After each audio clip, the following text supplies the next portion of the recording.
bunch of information on rosé. I'm blind. I'm officially blind. Oh, 11%. So the alcohol level is 11%. That's pretty much normal for a rosé. A pink wine, an onion skin color, pink peach color, a gorgeous pink salmon color.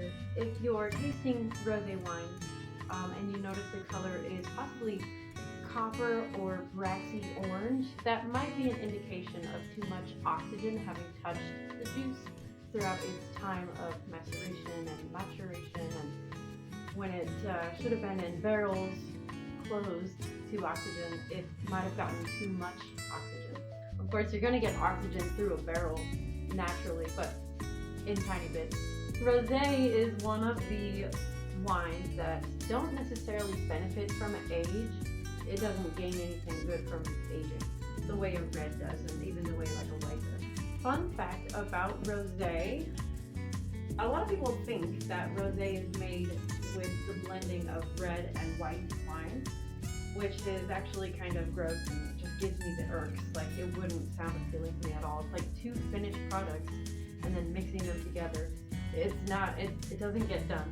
That's not a thing that is done often. And it's not a thing that is actually even legal in some areas of Europe. Rosé gets its color, the pink, from having spent time with the skins and the must.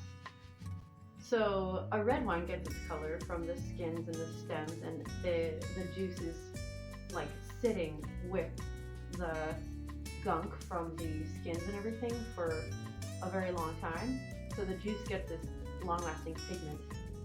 The rosé wine, a winemaker will leave in the must and the skins for a minimal amount of time, just enough time to get it the color that they're looking for. With that being said, the color of rosé actually doesn't have much to do with the flavors or the aromas. Never judge a rosé by its cover, because there are some rosés that have this color which is really light peachy, and they're very aromatic and very flavorful. And then there are others that are really vibrant pink and you imagine a lot of fruit. However, sometimes they're just bland and flat, so you really never know. There's no correlation between color and flavors.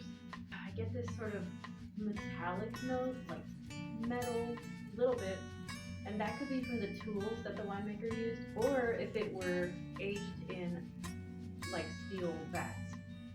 I don't exactly know what it was aged in, to be honest, and I don't know if it was even aged. It's rosé, so very date worthy. It's very flirt worthy. I mean, pink is a flirty color, and it tastes great. You could pair it with food. You could discuss stuff over dinner. Rosé goes well with a bunch of foods because of its flavor notes and the fact that it's like in a neutral zone of sweet and dry. It's funny because it's dry, but at the same time you get those flavors that make me think of sweet things, like fruits, fresh fruits, cherry and strawberry and peach and apricot.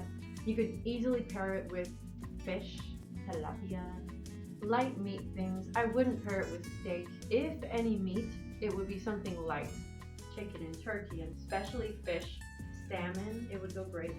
You could pair it with something super sweet, like a dessert, cake and brownie, like something super sweet. Or you can go the other direction and pair it with something very spicy and peppery, like a spiced rice or something.